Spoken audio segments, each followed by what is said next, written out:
poética. Verá, lo que sí quiero advertir una vez más es que quien irresponsablemente rompe el perímetro de la convivencia está justificando que otros rompan el perímetro de la convivencia por la otra parte. Si no ahora, cuando tengan poder para hacerlo. Buenas tardes, bienvenidos a la redacción abierta. Increíble. Felipe González, expresidente del Gobierno, justificando los ataques contra Vox. A propósito, le estaban preguntando del acto que celebraba el pasado sábado en Barcelona, en la capital catalana. Veamos cómo los cachorros de la CUP, separatistas, de Arran, la extrema izquierda catalana, salía a la calle para tratar de boicotear ese acto que tenía lugar en la Plaza de España de la ciudad catalana. El expresidente del Gobierno, Felipe González, le han preguntado por esta cuestión y ha puesto al mismo nivel a Vox que a esos violentos. Ahí los estamos viendo con consignas antifascistas, el no pasarán, barricadas, pedradas contra los Mossos de Escuadra, agresiones a algunos de los asistentes que acudían al acto que convocaba Santiago Abascal en la capital catalana. Muy grave, como digo, estas declaraciones de Felipe González, porque está apuntando a que Vox rompe, sus palabras han sido, el perímetro de la convivencia.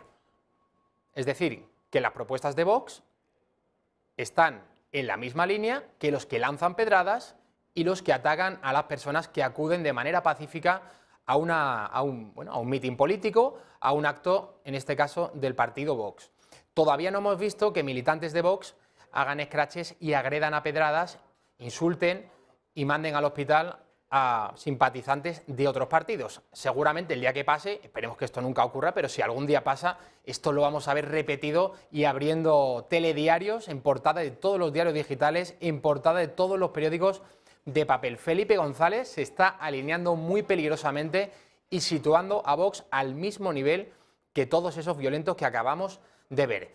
Desde el punto de vista político de la estrategia, yo creo que lo están haciendo muy mal. Vox sigue marcando todas las semanas, todos los días, la agenda política, la centralidad, eso que tanto le gustaba hablar a Pablo Iglesias hace unos años, de ocupar la centralidad, que no es otra cosa que estar en boca de todos los grandes medios de comunicación, influir en todos los debates, que la agenda política la marques tú y no otros partidos o los grandes medios de comunicación.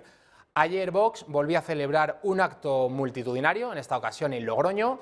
Más de 1000 personas acudían a la llamada de Santiago Abascal, de José Antonio Ortega Lara, también de Jorge Cutillas.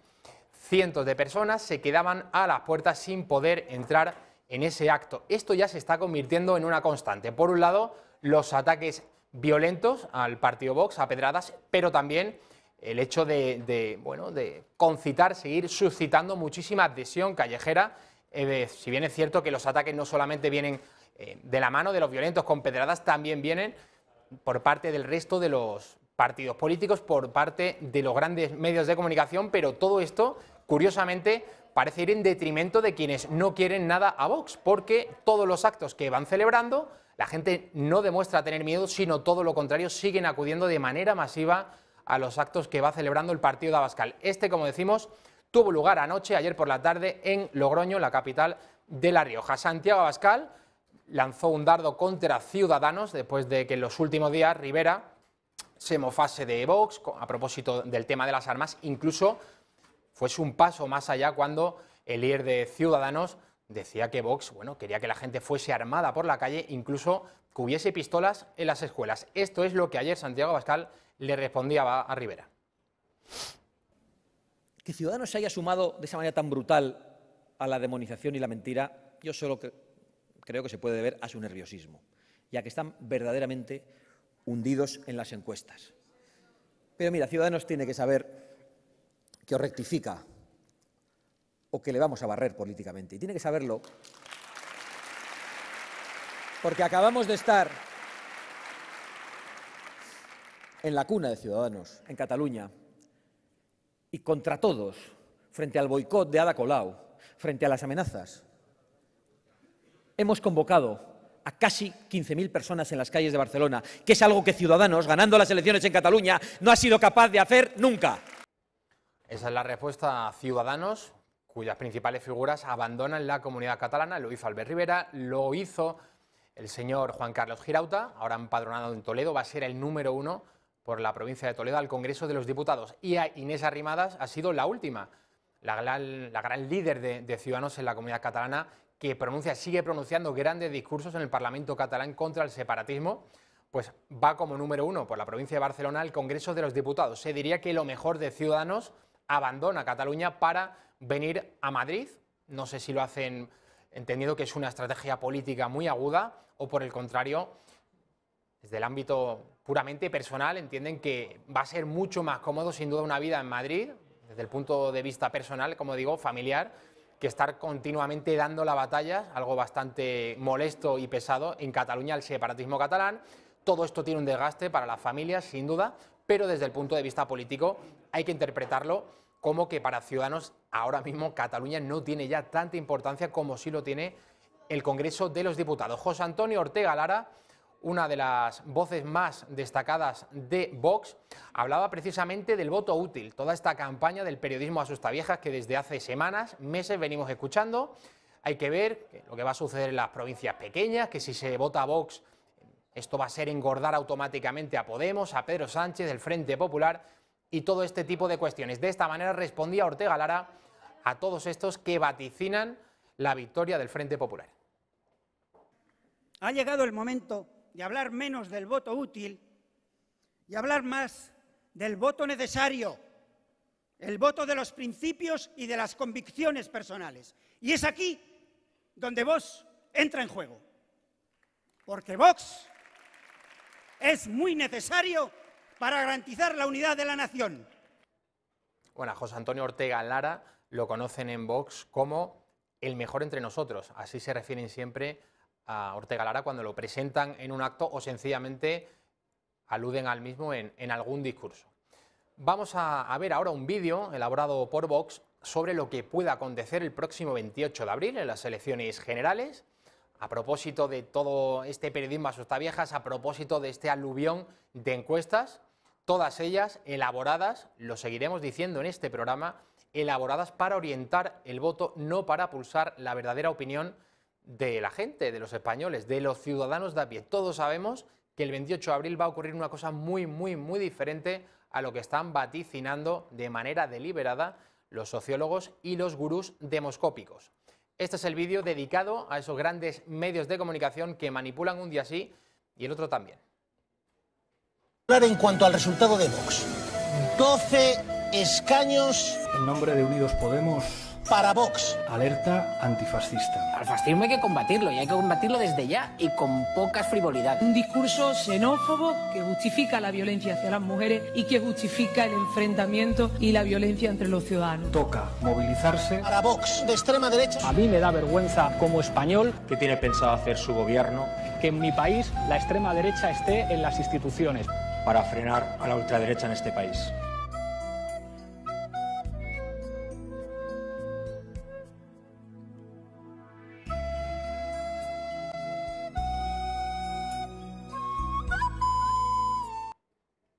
Parece que no se enteran. Uno de los motivos que movilizan al votante de Vox es precisamente la rebelión contra esos grandes medios de comunicación que imponen un mensaje único, que todos ellos, aunque sean empresas periodísticas distintas, todos ellos van de la mano, también Televisión Española, cadena pública, están en lo que están y, lógicamente, si hay un partido que emerge y que va contra todos ellos, pues hay mucha gente que entiende que el hecho de que todo un mismo sistema arremeta contra un partido, que esto es algo bastante raro en democracia que esto suceda. Bueno, pues estos grandes medios siguen atacando a Vox y eso sin duda hace que el partido de Abascal siga creciendo, no en las encuestas, como decimos, sí lo estamos viendo en los actos, de los distintos mítines que van celebrando. El otro día lo vimos en Barcelona, ayer en Logroño, los próximos días también lo veremos en Leganés y en otras ciudades españolas, de aquí hasta el próximo 26 de abril, que es cuando finaliza la campaña electoral. El día 27, sábado, es la jornada de reflexión. Más asuntos de actualidad. Pablo Casado, presidente del Partido Popular, también ha hecho hoy unas declaraciones atacando al gobierno a propósito de sus posibles alianzas, ¿con quién si no? Pues con los separatistas catalanes y con los vascos. Los catalanes, recordemos, esos partidos que apoyaron a Pedro Sánchez en la moción de censura contra Mariano Rajoy, sus líderes ahora están sentados en el Tribunal Supremo. Esto a menudo hay que recordarlo porque parece que se olvida de una manera bastante fácil. En el caso de los vascos, el señor Arnaldo Otegi, pistolero, antiguo militante de la banda terrorista ETA. Esto es lo que ha dicho Pablo Casado. ¿Hasta dónde llega la indignidad de un gobierno que necesita implorar a un proetarra como Otegi que le salve sus decretos para hacer campaña electoral? ¿Hasta dónde puede llegar la ambición desmedida y la responsabilidad contra España para que Pedro Sánchez tenga que abrazarse a Arnaldo Otegi, un terrorista confeso, condenado por secuestrar a nuestro compañero Javier Rupérez y por intentar secuestrar y casi asesinar a nuestro compañero Gabriel Cisneros? Albert Rivera, yo creo que una medida acertada ha propuesto hoy que nadie entre en el Congreso de los Diputados, que ningún partido entre en la Cámara Baja si no llega al 3% de los votos. Y finalmente, un corte electoral del 3% para entrar en el Congreso. ¿Y por qué ponemos un corte del 3%? Pues miren, para que Rufián no mande sobre todos los españoles, por ejemplo. Para que los presupuestos no dependan de partidos que abiertamente te dicen a la cara quiero destruir tu país. Por eso. Porque no quiero que el señor Torra o el señor Puigdemont desde Waterloo nos digan si hay presupuestos o no en este país. Porque no quiero que se monten mociones de censura amparados por aquellos que quieren liquidar España. Una de memoria histórica, no podía faltar, claro que no. Ramiro de Maeztu, uno de los grandes pensadores españoles, primer tercio del siglo XX, fue fusilado, asesinado en los primeros meses de la Guerra Civil Española. Ramiro de Maeztu, bueno, tiene muchos colegios españoles, tienen el nombre de este pensador español. En Puente Genil, provincia de Córdoba, le van a quitar el nombre a Ramiro de Maeztu, alegando la ley de la memoria histórica. La ley de la memoria histórica, con la cual nosotros desde luego que no estamos de acuerdo en absoluto, dice que, bueno, este es el titular, vamos a verlo. El Colegio Ramiro de Maeztu de Puente Genil cambia de nombre para cumplir la ley de la memoria. El centro educativo, que comenzó a construirse en 1911, pasará a llamarse Miragenil, al igual que el barrio en el que se encuentra ubicado. Decía que el texto de la ley de la memoria histórica dice que tendrán que desaparecer de las calles y de las instituciones aquellos que apoyaron a Franco y se sublevaron. Es que en el caso de Ramiro de Maeztu esto sencillamente no es así. Ramiro de Maeztu, como decimos, fue fusilado a los pocos meses de empezar la Guerra Civil Española. Nada tuvo que ver con Franco. Ramiro de Maeztu, por cierto, cuando iba a ser fusilado, le dijo a los señores milicianos que iban a apretar el gatillo segundos antes: vosotros no sabéis por qué me fusiláis, pero yo sí sé por qué muero, para que vuestros hijos sean mejores que vosotros. Estas palabras se las pueden aplicar, por cierto, quienes van a quitar el nombre de este gran pensador español de ese colegio cordobés del pueblo de Puente Genil. Más asuntos. Cataluña. Bueno, se sigue celebrando en el Tribunal Supremo el juicio contra los líderes golpistas. El número 2 del señor Trapero, el que era mayor de los Mossos de Escuadra, ha comparecido esta mañana, ha asegurado que Carles Puigdemont tenía muy claro declarar la independencia en el caso de que hubiese violencia el 1 de octubre en ese referéndum ilegal e ilegítimo. Sí que recuerdo que el señor Puigdemont dijo que si se producía este escenario que nosotros preveíamos, él en ese mismo momento declaraba la independencia. ¿Así lo dijo? Así lo recuerdo perfectamente, sí. Yo creo que es una frase que recordamos todos perfectamente porque es difícil de olvidar. Yo la primera parte sí que no le puedo poner exactamente palabras porque no recuerdo si fue violencia, si fueron desórdenes públicos, pero sí que el escenario que dibujásemos, que estábamos dibujando, se producía, la reacción iba a ser esta. Miquel Iceta, después del incendio originado en el seno del PSC, en el seno también del propio Partido Socialista Obrero Español, aunque yo no sé si la E de español merece seguir teniéndola, el Partido Socialista la semana pasada, recordemos, en una entrevista al diario vasco Berria, decía que si el 65% de los catalanes quería la independencia, que la clase política española tenía que poner los mecanismos para, bueno, que esos catalanes viesen cumplidos sus anhelos, sus objetivos y ensueños políticos. Aquello, bueno, suscitó un montón de críticas, lógicamente por parte del resto de partidos de la oposición, Ciudadanos, Partido Popular, también Vox. Meritxell Batet salió a echarle un cable, a decir que el Partido Socialista era muy constitucionalista, que era un dique de contención contra el separatismo catalán, que el PSOE siempre iba a estar del lado de la unidad de España. Hoy, en el Parlamento catalán, debate, el señor Iceta le ha dicho a Quim Torra que adelante elecciones. Ens han dit en seu parlamentària, no presentem els pressupostos a la cambra perquè no tenim majoria per aprovar-los. Quan veiem que podem tenir majoria, llavors els presentarem. Però, president, aquest argument, des del nostre punt de vista, no és acceptable perquè contravé l'Estatut i la Llei de Finances de la Generalitat. Vostès tenen l'obligació de presentar el projecte de pressupostos i si el Parlament no els aprovés, podrien presentar una qüestió de confiança, com va fer Carles Puigdemont, o podrien dissoldre el Parlament i convocar eleccions, com ho ha fet Pedro Sánchez. Bueno, el presidente de la Generalitat Catalana, el señor Quim Torra, le ha contestado lo siguiente.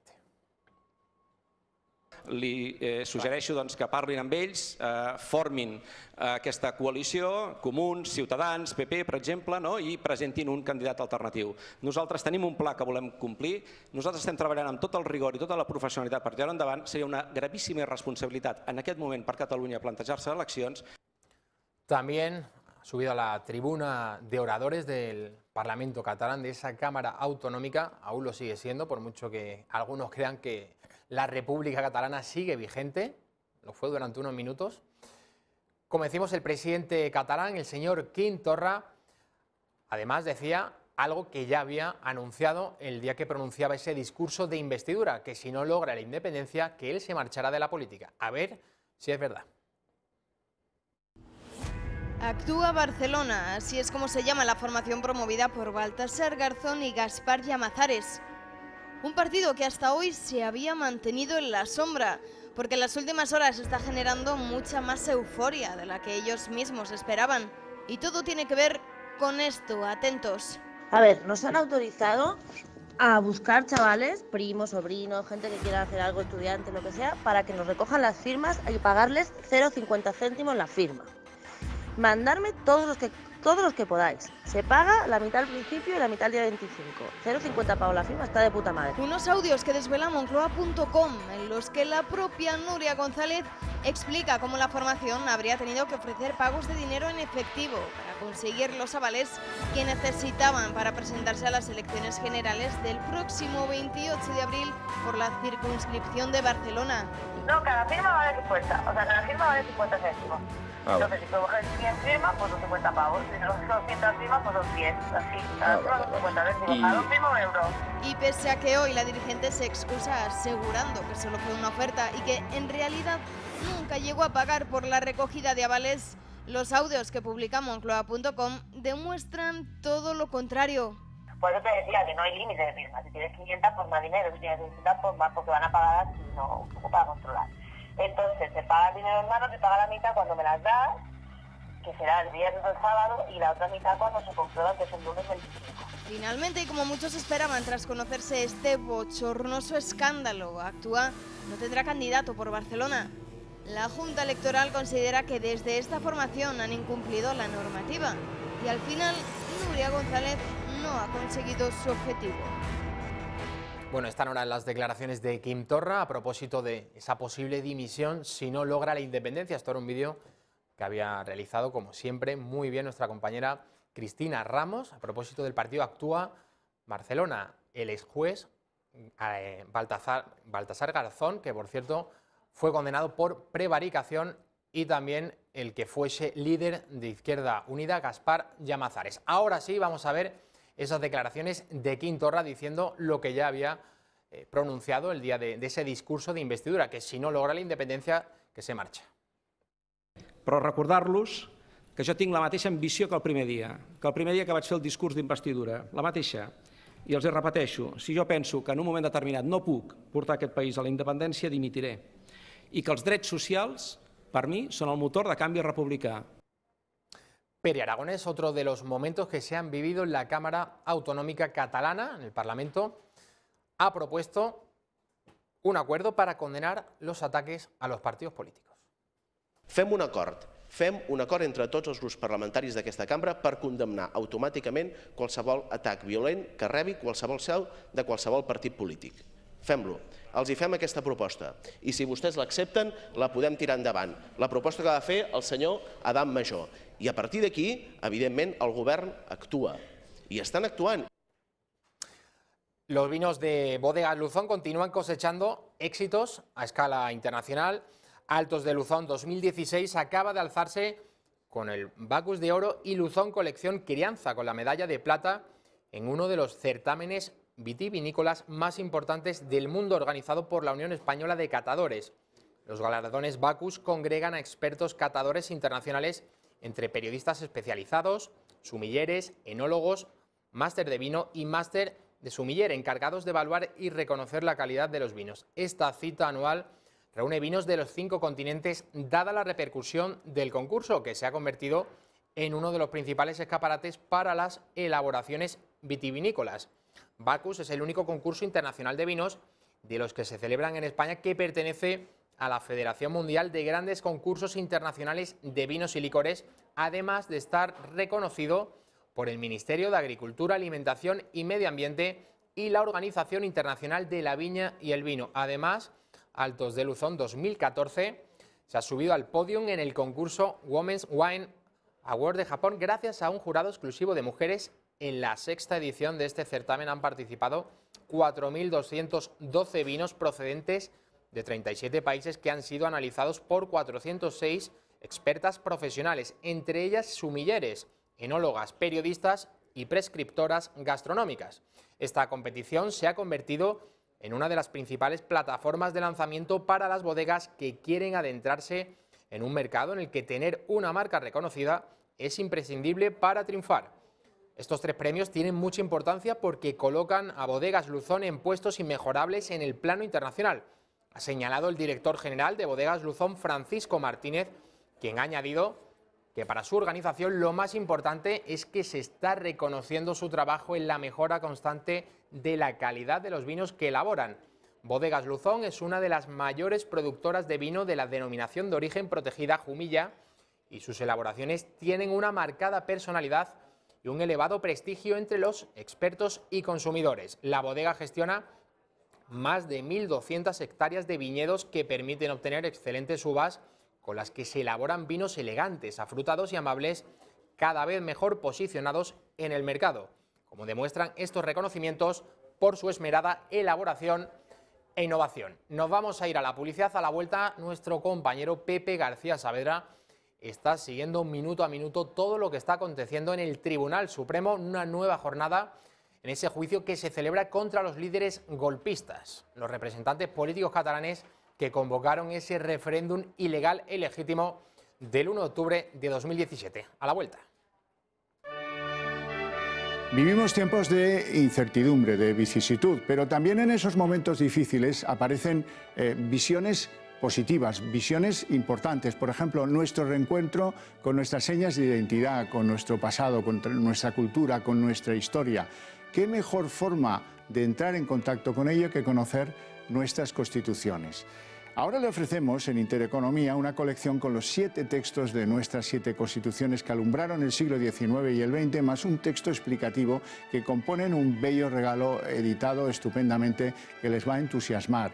Si tienen la oportunidad, no dejen de hacerse con una copia, yo la tengo y vale la pena. ¿Cómo hacerse con este paquete de las constituciones españolas? Pues muy fácil. El paquete cuesta 99 euritos de nada y los gastos de envío aparte. 5 euritos más si es un envío a la península, 10 euritos más si es a Baleares y Canarias, Ceuta y Melilla, pues requieren 15 euros más de impulso. Y recibirán el paquete en 48 horas cómodamente en su domicilio, donde tendrán que pagarlo contra reembolso, como se hacía antes, con dinerito en metálico. ¿Cómo enrolarse para tener estas magníficas constituciones españolas? Pues lo más fácil es el teléfono. Miren, tienen que llamar a ese teléfono que aparece aquí debajo, 91 616 2464, y ahí les pedirán los datos y lo más fácil. ¿Que lo quieren hacer por correo electrónico? Pues es bastante fácil también. club@intereconomia.eu y ahí consignan el nombre, la dirección con el distrito postal, no se les vaya a olvidar, un móvil de contacto por si hubiera alguna cosa que necesitáramos aclarar y ya, y eso queda encargado y a disfrutar de las constituciones. Aprovechen esta oferta.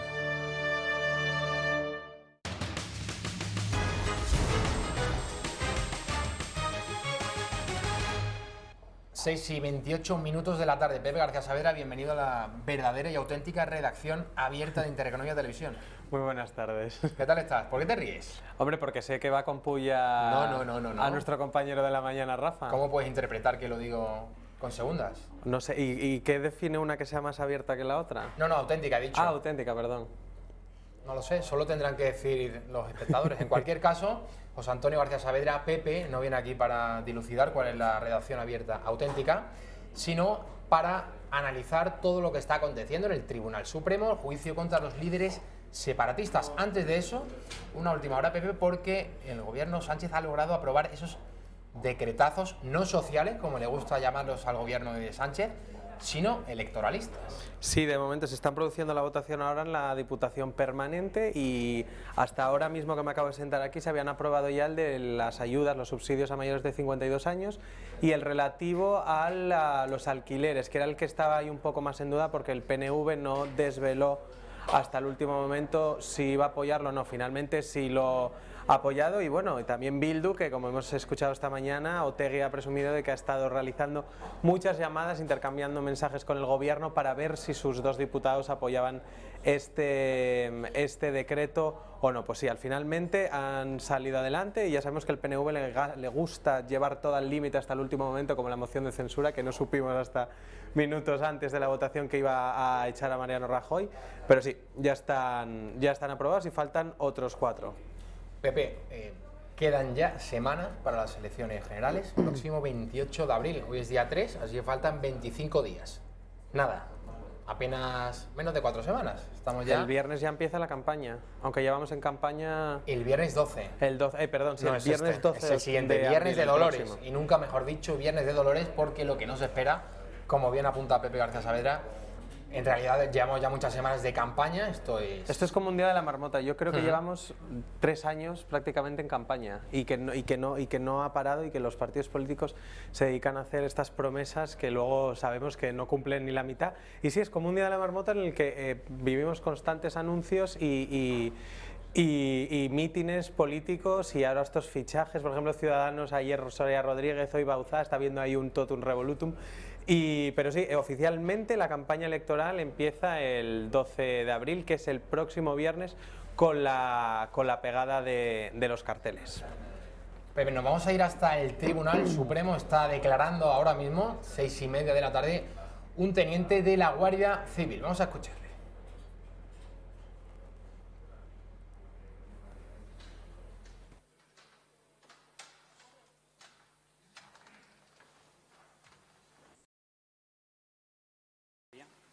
Buenas tardes, siéntese, por favor. ¿Es usted el teniente de la Guardia Civil M39892T? Sí, señoría. ¿Ha estado usted procesado en alguna ocasión? No, nunca. ¿Tiene alguna relación o algún vínculo con cualquiera de los acusados? Nada. Ya sabe que es delito faltar a la verdad cuando se es llamado como testigo en un proceso penal. ¿Jura o promete decir la verdad? Prometo decir la verdad. Si es tan amable, responde usted a las preguntas que le formula el excelentísimo señor fiscal. Con la venia, excelentísimo señor. Buenas tardes. Señor fiscal. Usted era el jefe del dispositivo de la Guardia Civil en el Colegio Público San Miguel, en la localidad de Castelgalí, en Barcelona. ¿Recuerda que si se llevó a cabo una intervención el día 1 de octubre en aquel lugar y sobre qué hora? Sí, se llevó a cabo y sobre las 10 de la mañana. A las 10 de la mañana. Había muchas personas congregadas en torno al centro de votación. ¿Qué número aproximado? Sí, había un grupo importante, unas 100 personas que obstaculizaban nuestro paso para entrar en el colegio y luego también había otro número importante en el interior del colegio también obstaculizando la puerta ya que hay que da precisamente al interior del colegio. Los primeros estaban en la puerta que da al patio, un patio antes del colegio. Y los segundos ya dentro del, y los segundos del dentro, centro. Sí. Bien. ¿Cuál era la actitud de esas personas ante la llegada de la Guardia Civil, del dispositivo de seguridad que usted dirigía? La actitud clara era de obstaculizar nuestra labor policial y no dejarnos pasar. ¿Cómo estaban conformados entre sí? ¿Cómo estaban organizados para conseguir eso, evitar su paso? Estas personas estaban, a mí me dio la sensación de que estaban muy organizadas. De hecho, yo creo que tenían roles asignados cada uno. Había gente apostada al comienzo del pueblo, porque el colegio está muy cerquita, está a las afueras del pueblo, y allí había gente ya apostada esperando nuestra llegada. Los vimos correr hacia el colegio. Después había una primera barrera en el exterior, en estas puertas que dan a un patio, y después había más personas también ya en lo que digamos en el interior. Sí. Estas personas estaban unos de pie y otros estaban sentados. Cuando primero he ido yo hacia adelante para conversar con ellos, solo con la prenda de cabeza, para que no se sintieran intimidados, les he intentado explicar que colaboren, por favor, que venimos con un mandato, no queremos hacer daño, queremos evitar enfrentamientos, pero han hecho caso omiso. Y en el momento que yo solo, con un compañero, he dejado mi fuerza atrás para que no se sintieran intimidados, cuando he llamado a 25 de mis hombres, iluso de mí que pensaba que podía hacer algo con 25 hombres, estas personas se han entrelazado, pero además muy bien entrelazadas. ¿Entrelazados sus brazos? Sí, con su brazo, muy bien entrelazados. Estoy hablando del primer colegio, de Castelgalí. Sí. ¿Apareció en ese momento, hizo acto de presencia algún mozo de escuadra? Sí, bueno, le cuento. Cuando yo iba con otro compañero por delante de mi gente, unos 20 metros o así, a 30 metros del colegio había 2 mozos de escuadra, un mozo y una moza. Me he dirigido a ellos, le he dado los buenos días y le he preguntado, porque yo desconocía el terreno, le he preguntado que por dónde se accedía al colegio, que dónde estaba la puerta, y su contestación fue, no lo sé. Yo ya me percaté que poco podía ser. Nada, seguí para adelante y ya me encontré a la masa. El segundo mozo de escuadra que veo, cuando en un principio intenté, con los 25 hombres, digamos, superar esa barrera, me fue imposible, además no era capaz de sacar a nadie, pedí que viniera la reserva que tenía más abajo conformada. En un primer momento no fue posible superar esa barrera. No, para nada. Para nada. De hecho, tardamos yo creo que 1 hora. Acabamos empapados en sudor, pero empapados literalmente. Sí. Empapados. Lo que le estaba diciendo, pido un ariete porque me percaté que había una puerta lateral, ellos tapaban 2 y había una puerta lateral que ahí no había nadie. Esa puerta estaba cerrada, luego no pudimos tampoco ni con el ariete. Lo que le quería contar era el siguiente contacto con el segundo mozo de escuadra. Cuando me retiro atrás para pedir que venga la reserva y para pedir el ariete, uno de mis guardias me dice, mi teniente, ahí hay un jefe de los mozos de escuadra que quiere hablar con usted. Lo vi, me acerqué a él, le di los buenos días, no me los devolvió y me dijo, soy un sargento de los mozos de escuadra. ¿Qué van a hacer ustedes aquí? ¿Van a desalojar? A lo cual yo le contesté, sí. Y entonces la siguiente pregunta, ¿y tienen ustedes orden judicial? A lo cual yo le contesté, sí. Y entonces puso una cara muy extraña, tartamudeó y me dijo, ¿seguro? Y le dije, sí. Y automáticamente le dije, ¿me puede decir usted su nombre? Y me dijo un número, que no lo apunte. Ese es el segundo contacto con mozos de escuadra.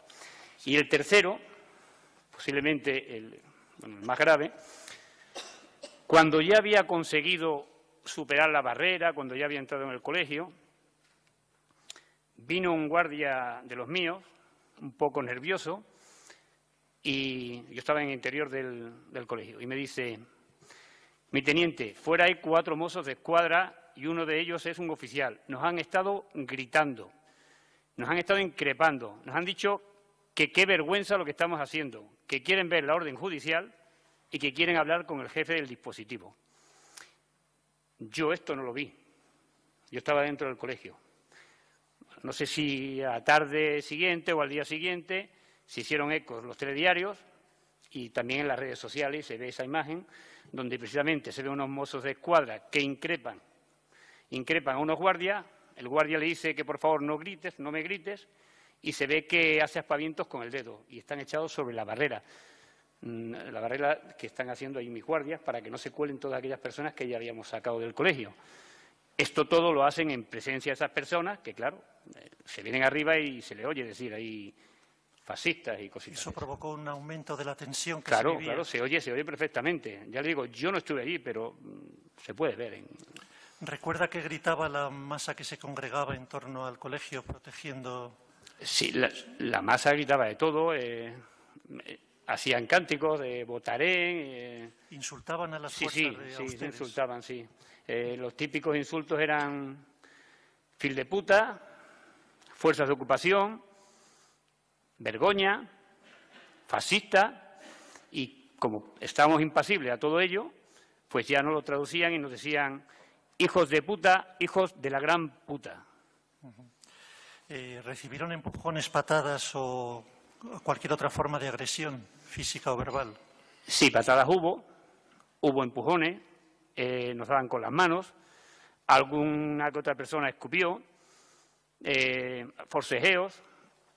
A mí recuerdo que cuando quería sacar a una chavalita me agarró de las muñecas.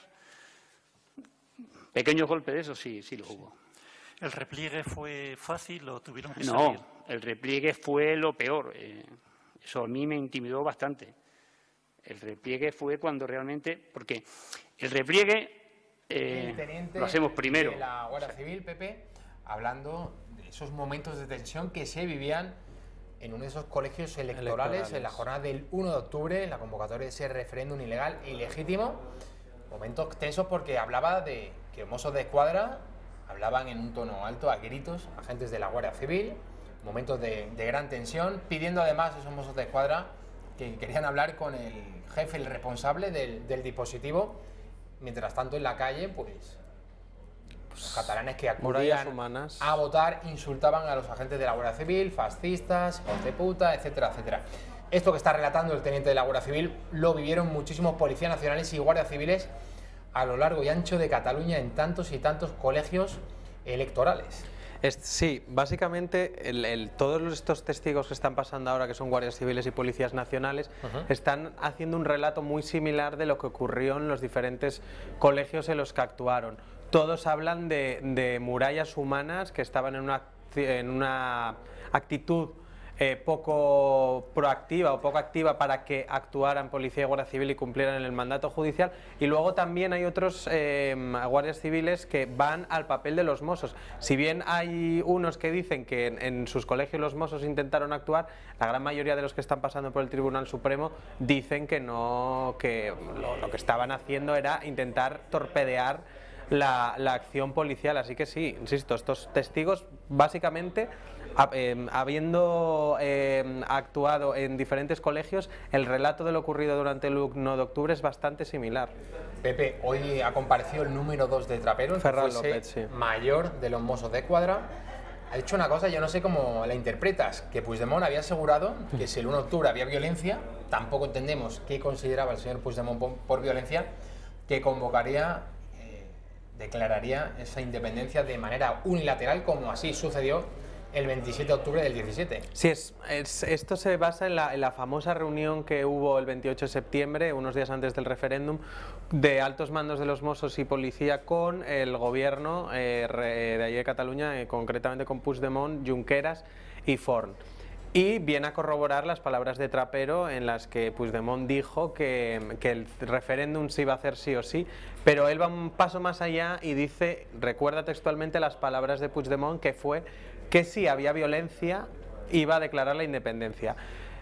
A mí esto me resulta bastante llamativo porque es que unos días después en el Parlamento catalán se proclamó la independencia. O sea que no sé si lo que quería decir Puigdemont era que iba a hacer la DUI ipso facto en ese mismo momento, ese día 1 de octubre saliendo al Palau de la Generalitat, o se refiere eso a que lo iba a adelantar porque finalmente sí que hubo una declaración de independencia, aunque luego hicieron esa cosa que nadie lo entiende, queda suspendida por el Parlamento. Pero vamos, yo creo que quedó bastante patente que la independencia se declaró.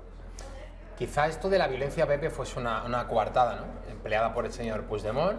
No sé qué tiene que ver una cosa con la otra, ¿no? Es decir, si hay violencia, declaro la independencia. Bueno, habían dicho ya previamente con las leyes de desconexión, esas estructuras de Estado que luego fuimos conociendo, para esa ley de transitoriedad, sí, todo eso que se iba preparando días antes del 1 de octubre para finalizar. La última estación era el 27 con esa declaración unilateral de independencia. Yo creo que esto de la violencia, no sé hasta qué punto es importante, no sé hasta qué punto es la coartada empleada por Puigdemont para justificar esa ruptura con España. Y vamos a ver, deberían definir qué violencia, porque esta gente, los separatistas, llevan diciendo desde el día 1 de octubre que hubo violencia. Que hubo violencia, en su caso, dicen, por parte de las fuerzas y cuerpos de seguridad del Estado.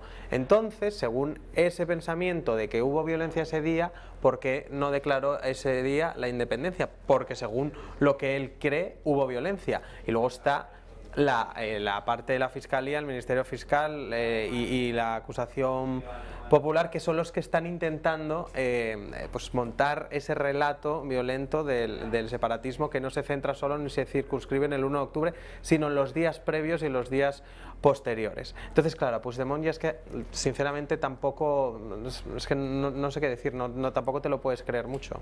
Pepe, nos vamos a ir hasta el Hotel Intercontinental de Madrid. En el Paseo de la Castellana está nuestra compañera Rosa Cuervas Mons, porque a las 7 en punto, apenas en 15 minutos, comienza el acto de la presentación del libro escrito por Fernando Sánchez Dragó, titulado España vertebrada. Es un diálogo con Santiago Abascal.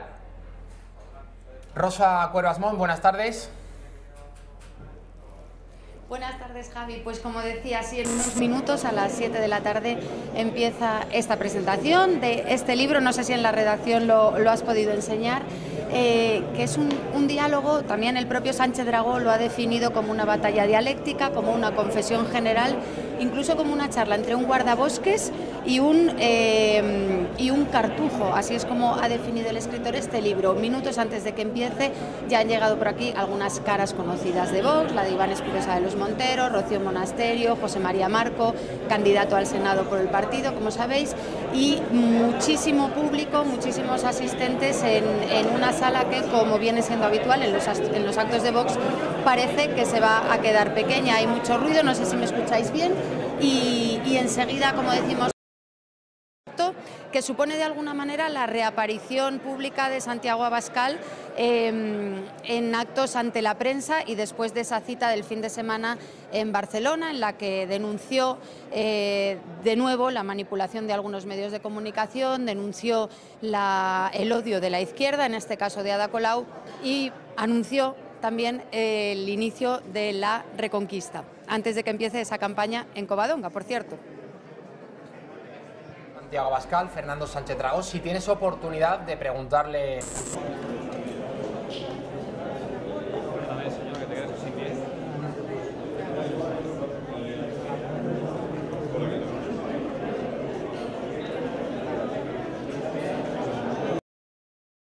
Son las palabras concretas y exactas que ha empleado Felipe González. Los partidos que rompen ese perímetro de convivencia luego no se pueden quejar de que otros violentos rompan ese perímetro. Es decir, ha puesto a Vox al mismo nivel que los CDR, que el pasado sábado atacaban no solamente a los mozos de escuadra, también a muchos asistentes a ese acto de Vox en la Plaza de España de Barcelona.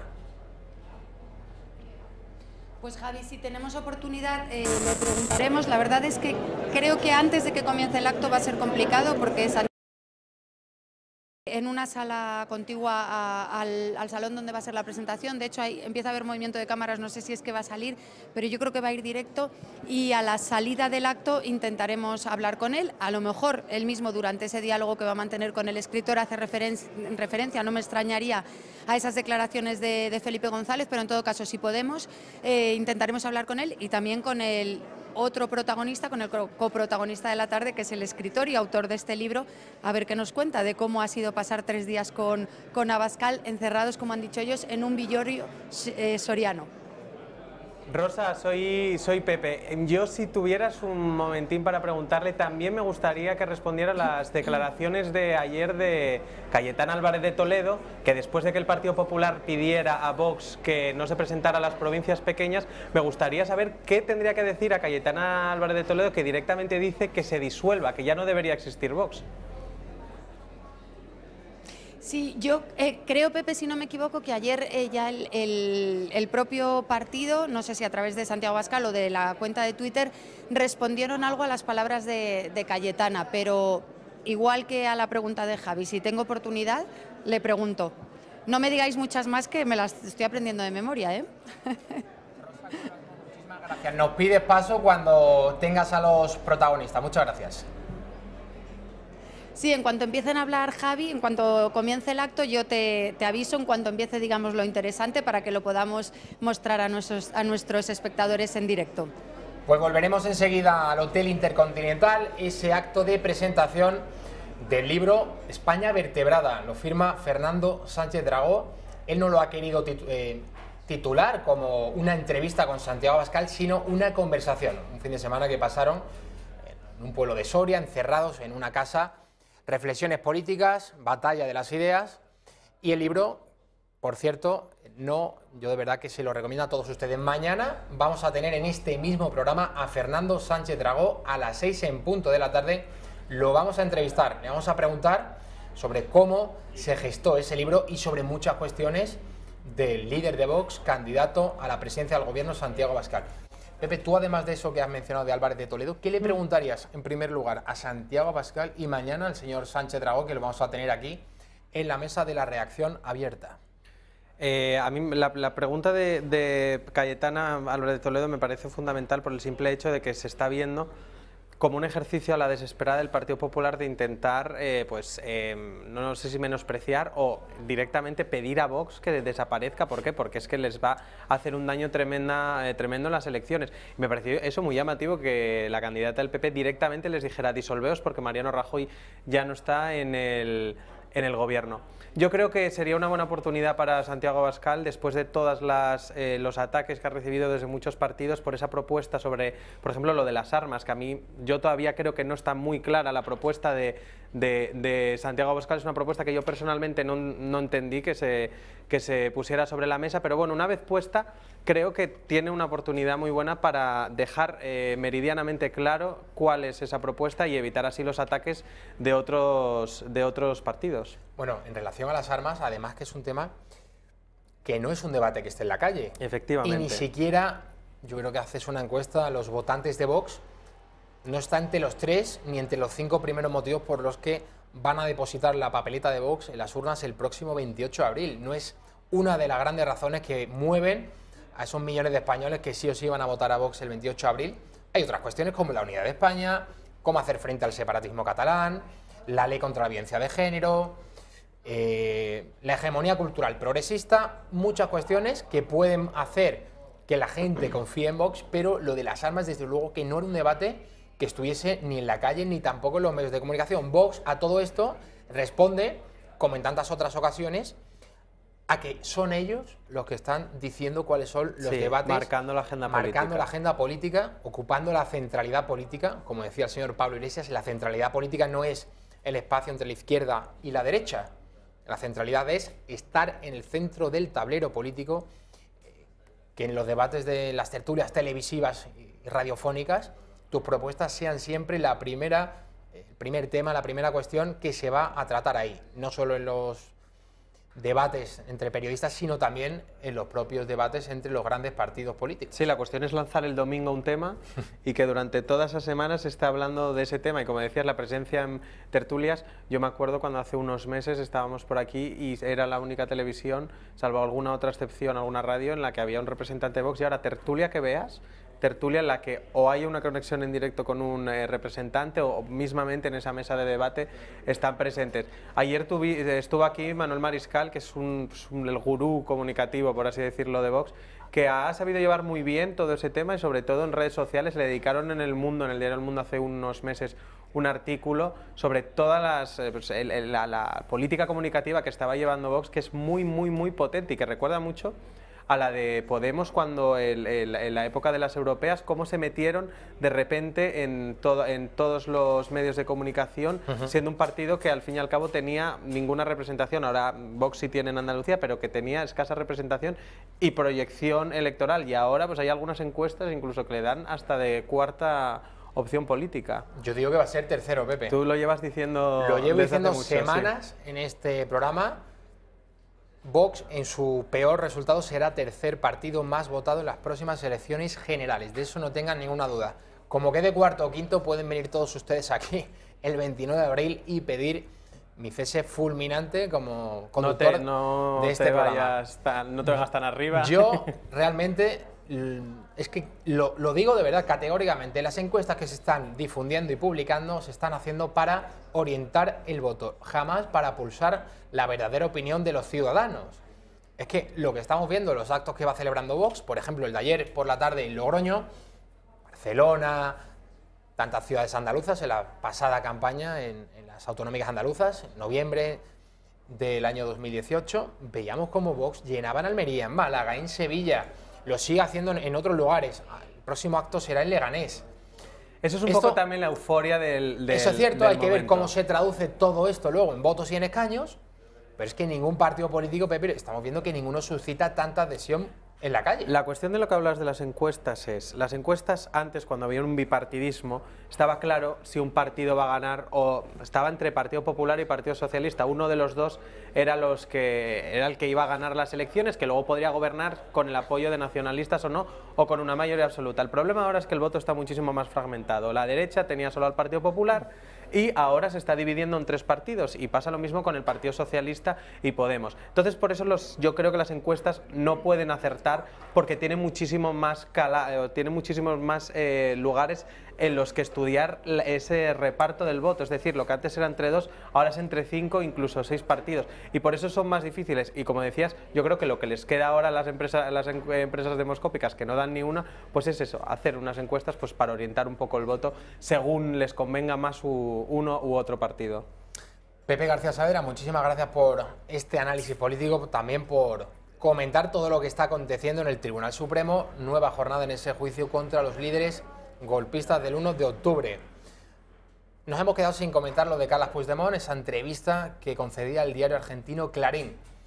¿Quieres decir algo al respecto? Muy rápido, sí, la entrevista que dio este fin de semana, que ojito a las defensas de los señores Junqueras y compañía, que llevan diciendo durante todo el juicio que la declaración unilateral de independencia fue simbólica. Bueno, pues en una entrevista en un diario argentino este fin de semana, Carles Puigdemont dijo que de simbólica nada, que esa declaración unilateral de independencia fue vinculante, que se hizo y que fue un hito democrático, dijo. Así que esas defensas lo tienen bastante más complicado. Pepe García Saavedra, muchísimas gracias. Nos vamos a publicidad, a la vuelta, un interesantísimo debate. Hasél Álvarez, un politólogo de la izquierda, y Javier Villamor, un periodista, yo diría que afín a las ideas que está defendiendo Vox. A la vuelta de la publicidad, no se lo pierdan.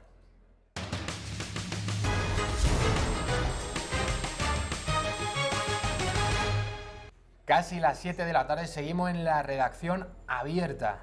Javier Villamor, periodista. Muy buenas tardes. Conocido por todos ustedes. Y a mi izquierda, Hasél Álvarez, politólogo. Muy bienvenido. Buenas tardes. Queremos en esta hora, hasta las 8, cuando finaliza la redacción abierta, mantener un debate de ideas. Nada de lo que sucede en otras televisiones, que hay gritos, que hay insultos, que hay mucho barro, que nadie aporta una idea novedosa, que son todos papagayos de partidos políticos. Aquí queremos tratar algunos de los grandes temas que no solamente están en el tablero político en España, sino también en toda Europa, desde una perspectiva, podemos decir, de la derecha, Javier Villamor, y de partidos más de la izquierda, Hasél Álvarez. Vamos a ir con la primera cuestión. Sobre todo, yo creo que desde el año pasado, en ese referéndum ilegal, ilegítimo, del 1 de octubre, convocado en Cataluña, ya nada se entiende en la política española sin Cataluña, sin todo lo que ha sucedido desde ese 1 de octubre del año 2017. Cómo Podemos ha ido cayendo en las encuestas.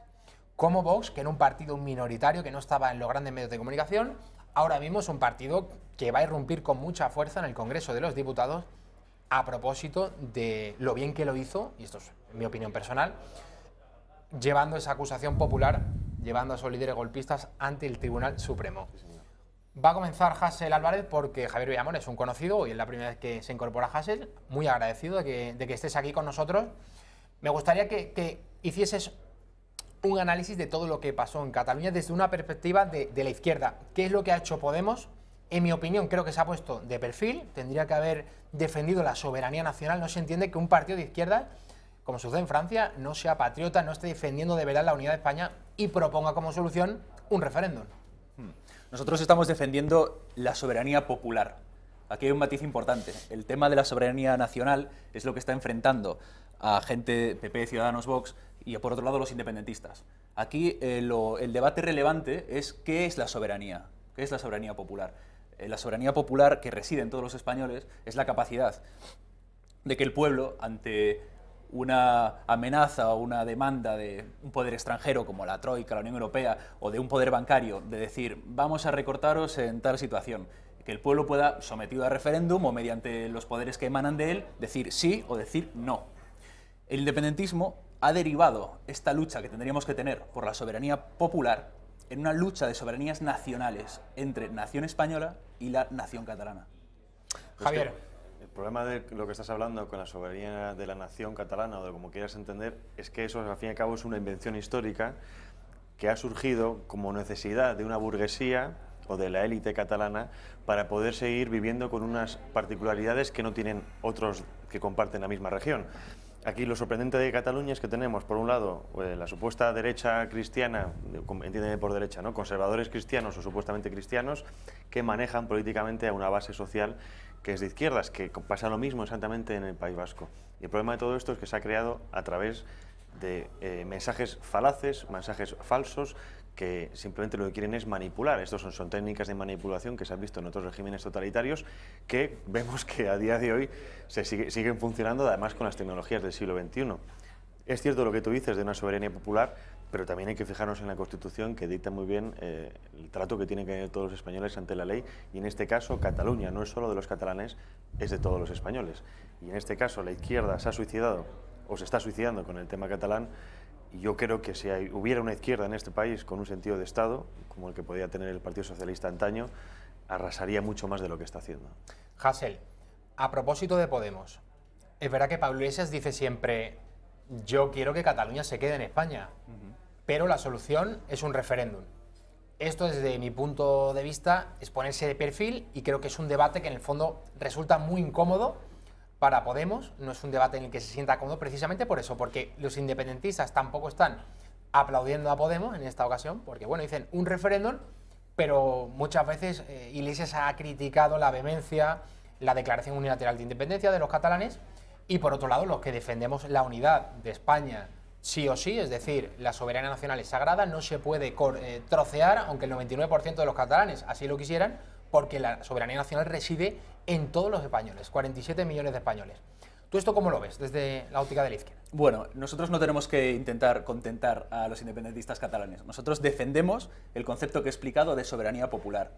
Este concepto exige comprender que de la Constitución emanan muchas posibilidades para entenderse entre todos los españoles y también con la territorialidad, en este caso de los catalanes. En la Constitución hay previstas la posibilidad de hacer consultas, desde el nivel provincial hasta el nivel estatal. Hay prevista la posibilidad de hacer reconfiguraciones autonómicas. Hay un montón de posibilidades, incluso es perfectamente viable la capacidad de proponer nuevas reformas en la descentralización, en la territorialización de las autonomías. Es una cuestión de valentía. Simplemente una cuestión de valentía. Nosotros estamos a favor de la unidad de España porque esto defiende la soberanía popular, y creemos que estamos más a favor de la unidad de España que nadie, precisamente porque estamos dispuestos a probar muchas más técnicas y muchas más estrategias, sea para hacer una campaña en favor de la unidad de España con la que vencer a los independentistas en las urnas, sea para proponer una especie de ley de claridad con la que sentar con qué condiciones se puede hacer una consulta en Cataluña y vencer a los independentistas en las instituciones. Somos nosotros los que estamos dispuestos a que los catalanes no están a gusto por una cuestión identitaria. Podemos cultivar una cultura plurinacional. Que no están a gusto por una cuestión administrativa. Se puede cambiar la administración. Pero, José, hay que reconocer, o al menos la gente tiene que darse cuenta de que lo que viene detrás de la consulta popular es la caja de Pandora.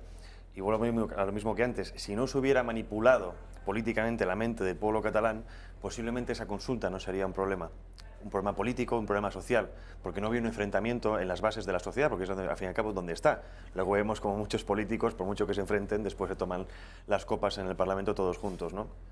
Entonces, el problema es que esto también haría un efecto dominó. Hemos visto cómo también ya se están apuntando los vascos, luego van a venir los gallegos. Entonces, si empezamos a trocear o damos la oportunidad de trocear España, aunque solo sea sobre una papeleta, después el pueblo va a querer que ese voto, que esa consulta,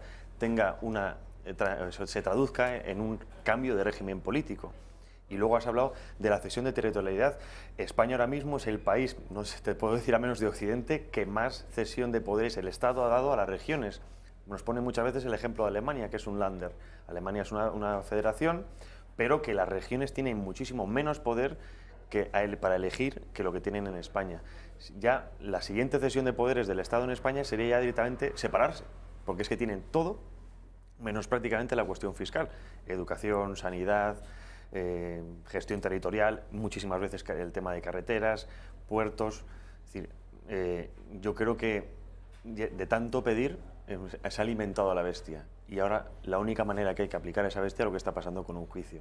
Tiene que volver los cauces en la sociedad catalana, la sociedad vasca también, a la normalidad, y cuando digo normalidad no me refiero a un estatus político estable, sino a una normalidad de entendimiento, de amor entre los pueblos españoles, para que eso pueda andar de nuevo por otro camino. Claro, pero ese cauce, no responde. Ese cauce no puede volver a ninguna normalidad si se hace mediante represión, judicialización de conflictos, eliminar la Generalitat. Pero es que la represión ha venido por el otro lado, es decir, hemos visto cómo desde hace 40 años hay una represión catalanista o pancatalanista, porque no estamos hablando solo de Cataluña, estamos hablando de las Islas Baleares, de Valencia. Es decir, si eso no es una represión, a la represión tienes que defenderla con una represión legal, que no política, porque lo que se ha hecho se ha salido de madre, ¿no? No se trata ni de una cuestión de represión, ni de una cuestión de que la gente allí tenga un lavado cerebral. En mi opinión se trata de tres cuestiones. Hay una rebelión de las élites, de los ricos contra los pobres. Esto siempre va a ser así. Una región que tiene una oligarquía muy rica, como el caso catalán, siempre va a intentar ser insolidario con los pobres. Igual que la empresa rica intentará evadir impuestos. Y los que defendemos la soberanía popular tenemos que impedir tanto lo uno como lo otro. Tanto el programa de Vox, que pretende desmantelar el Estado social, como la región que, por ser más rica, prefiere no cumplir con la solidaridad territorial. Hasél, ¿cómo interpretas entonces que partidos de izquierda en Cataluña, pues si dices que hay una rebelión de los ricos contra los de abajo, ¿qué está sucediendo en Cataluña? Es uno de los factores. Partidos de la izquierda están a favor de la independencia. Entonces, en teoría, estarían a favor de esas oligarquías. Hay más factores, hay bastante más factores. Hay otro factor muy claro, que es un vacío de identidad. Hay un vacío de identidad en el cual los catalanes consideran que no pueden ser catalanes, que no pueden tener su propio territorio, su propia lengua, su propia cultura. Aquí hay un error muy grave. Este vacío de identidad es inherente a todo lo que es la globalización moderna. Sin embargo, estos independentistas creen que la culpa es de que existe una identidad española, cuando su única forma de ser españoles es siendo catalanes. Y el otro factor que vemos sería una especie de desvío de lo que es el voto del cambio, que comenzó en tiempos del 15M. Una gran parte de la población deseaba cambiar el sistema en el que estábamos, y el independentismo cooptó una parte de ese voto del cambio hacia un proceso que se ha demostrado no tener salida. Pero son muchos factores los que hay detrás. Bueno, el proceso del 15M hay que recordar que cuando en el 1 de octubre los separatistas se criticaban a la policía por la supuesta represión, la represión que hizo los Mossos de Escuadra a la gente que se manifestó en el 15M en Barcelona fue mucho mayor, y ahí, por lo visto, nadie se quejó. Nosotros nos quejamos, claro. Entiendo lo que dices de la identidad, y con eso estoy de acuerdo. Es cierto que en la sociedad en la que vivimos hoy en día, o el sistema en el que vivimos hoy en día, posmoderno, ultraliberal, etcétera, etcétera, hay una sopa multicultural en la que es muy difícil a veces definirse. No porque no podamos definirnos, sino porque hemos perdido la tradición. Nos cuesta encontrarnos a nosotros mismos en el pasado, porque ese pasado muchos lo niegan, se niega o se intenta confundir, o se intenta juzgar, sobre todo, lo hemos visto con el tema de México, ¿no? Se intenta juzgar el pasado con los ojos del presente, y eso, al fin y al cabo, yo creo que es un suicidio continuo. Me da pena Barcelona, o me da pena Cataluña, tengo familia catalana, y en 20 años no es la misma Cataluña. Una Cataluña que iluminaba al mundo, que era la parte más cosmopolita de España, que realmente era la conexión con el resto de Europa en cuanto a modernidad, tecnología, etcétera, etcétera, pero que se ha visto envuelta, bueno, se están mirando el ombligo ahora mismo en un pancatalacatetismo, si lo me quieres decir así, con todo el respeto a las ideas, pero que yo creo que el catalanismo sano, porque como tú has dicho, es compatible sentirse catalán con ser español, porque una cosa es la otra, igual que, por ejemplo, cuando decía Unamuno que es doblemente español por ser vasco y español, a esa gente se la ha llevado al redeño de o una cosa u otra, o con nosotros o contra nosotros. Y estamos viendo que eso ha generado y está creando generaciones de jóvenes neuróticos, porque se están dando cuenta, como tú también has dicho, que se están pegando contra una pared. Entonces, estamos de acuerdo en que hay una rebelión de las élites por parte de gente como CiU, en que hay un voto del cambio que se ha desviado por parte de, por ejemplo, Esquerra o puede estar en las CUP, y que hay un vacío de identidad, que también están todos ellos, y para estas tres cuestiones nosotros ofrecemos la solidaridad territorial a través de la soberanía popular, ofrecemos una cultura plurinacional que llene ese hueco de identidad y ofrecemos una reforma profunda del Estado que cumpla con ese deseo de cambio nacional. Hasél, Javier, pregunta. Es algo que en este programa lo hemos venido diciendo durante mucho tiempo. ¿Qué hubiera sucedido si en mitad de la crisis y de la enorme corrupción de Partido Popular y Partido Socialista, si el señor Pablo Iglesias, si los señores de Podemos hubiesen enarbolado la bandera de España y la unidad nacional? Eso no sucedió, entre otras cosas, porque Podemos venía de donde venía. Es decir, el señor Iglesias había estado en una de Rico Tabernas elogiando la audacia de ETA durante la transición, calificando el himno de España de pachanga cutre fachosa y reconociendo que hablar de España, emplear el término España, le costaba mucho trabajo. Entonces, yo te pregunto, Hasél, ¿qué hubiera pasado si Podemos, si no lo hubiera fundado Pablo Iglesias, un partido nuevo, del 15M, de izquierdas o transversal, como lo queramos llamar? ¿Qué hubiera pasado si hubieran enarbolado la bandera de España contra la corrupción del bipartidismo? Yo creo que ahora mismo estaríamos hablando de que esos señores estarían en el Palacio de la Moncloa. Sí, sin duda, para gobernar un país hay que amarlo, reivindicarlo y mostrar sus símbolos. ¿Por qué esto entraña una dificultad en España? Pues porque venimos de una memoria, de una dictadura, donde los símbolos nacionales, que eran de todos, fueron robados y utilizados por un régimen que tenía una visión de España muy estrecha y donde no cabía la mayor parte del país. Esto se ha continuado con este PP, que tenía una visión patrimonialista del país. Recuerdo una imagen con Cristina Cifuentes, que llevaba un bolso con la bandera de España y sus iniciales, ¿no? Esta es la identificación que se ha hecho durante mucho tiempo de una derecha estrecha que pretende quedarse con los símbolos del país. Esto es una dificultad que tenemos y que los que creemos que el país es de todos y somos todos, vamos a tener que romperla. Primero reivindicando que España somos todos y que España significa derechos, y luego añadiendo eso con los símbolos, en este orden. La verdad que yo no quiero intervenir mucho, pero en esta ocasión lo voy a hacer. Estoy de acuerdo en lo que dices, que España somos todos, solo faltaba, pero es que nunca he visto que un monopolio, romper un monopolio, sea tan fácil. ¿Por qué, una vez muerto Franco, después de la transición, el Partido Socialista de Izquierda Unida, por qué no agarra la bandera de España en los mítines? Es que no he visto, de verdad, en toda la historia, romper un monopolio, que sea tan fácil romperlo. Y entonces ya anécdotas, por ejemplo, como la que ha citado de la señora Cristina Cifuentes, ¿no? Sí. La españolidad más popular, ¿no? La bandera está en los pendientes, ese tipo de cuestiones. Bueno, pues la izquierda tiene todavía la oportunidad de agarrar la bandera de España. Yo creo que nadie se lo impide y electoralmente le hubiera ido mucho mejor a Podemos si lo hubiera hecho desde un principio. Javier. Hasél, has dicho que Franco se apropió de los símbolos y esto, bueno, digamos que es una media verdad.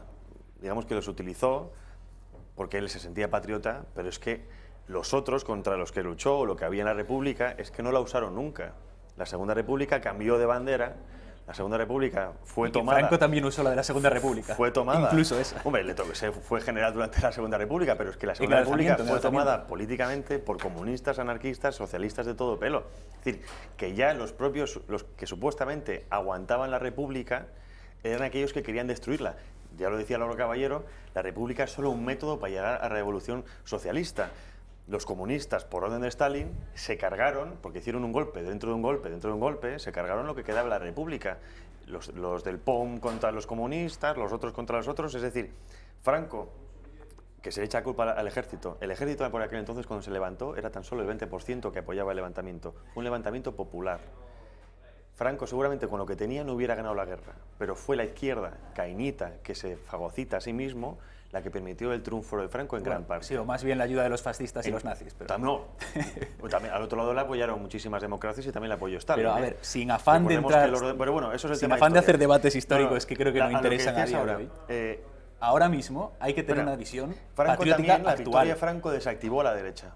Porque la derecha históricamente ha dicho, o al menos en el siglo XX, dijo, hemos ganado la guerra, no hay nada más que hacer. Eso fue un error, porque después, con la hegemonía cultural de la izquierda, que aunque ganó la derecha la guerra, o digamos la derecha conservadora o fascista, como tú quieras llamarlo, que tampoco es fascismo, ganase la guerra, la izquierda ganó la cultura, que es algo que también a mí me ha sorprendido mucho como analista, ¿no? ¿Cómo es posible que se ganase de alguna manera tan clara y no se pudiera dominar en el aspecto intelectual?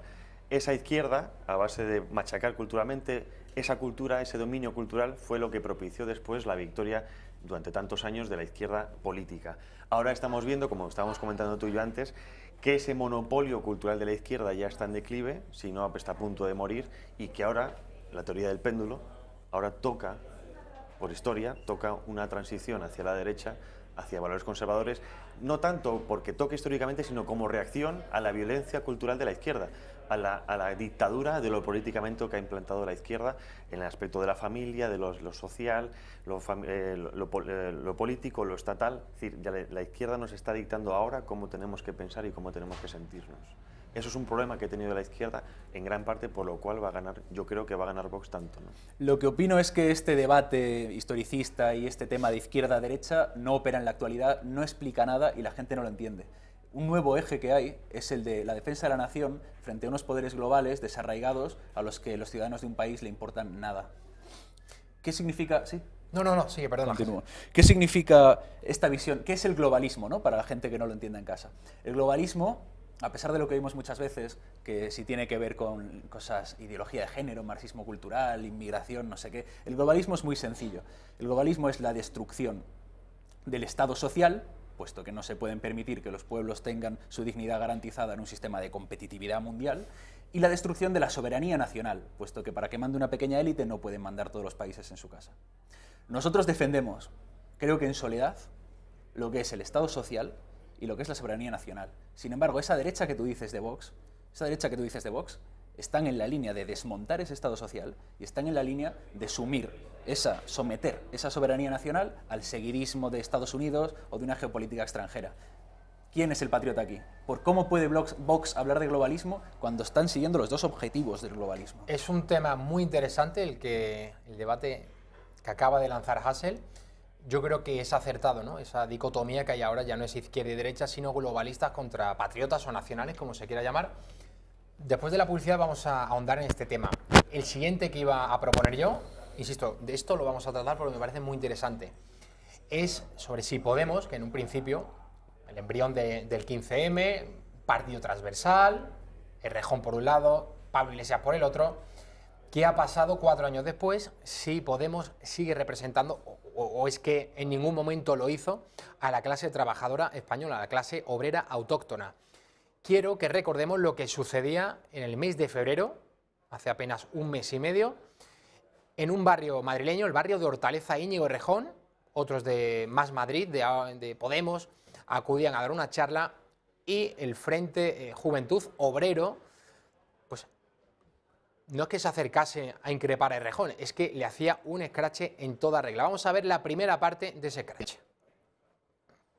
Ya os digo, nosotros es que hemos visto que os habéis vendido como el gobierno del cambio, tanto tú como Carmena, como Pablo Iglesias, pero es que luego en la realidad no hemos visto nada. Hemos visto que os habéis ganado un sillón en el Congreso y que habéis dejado a los trabajadores tirados en la calle. O sea, más aparte de poner un carril bici... Te cuento. Pero más aparte de poner un carril bici...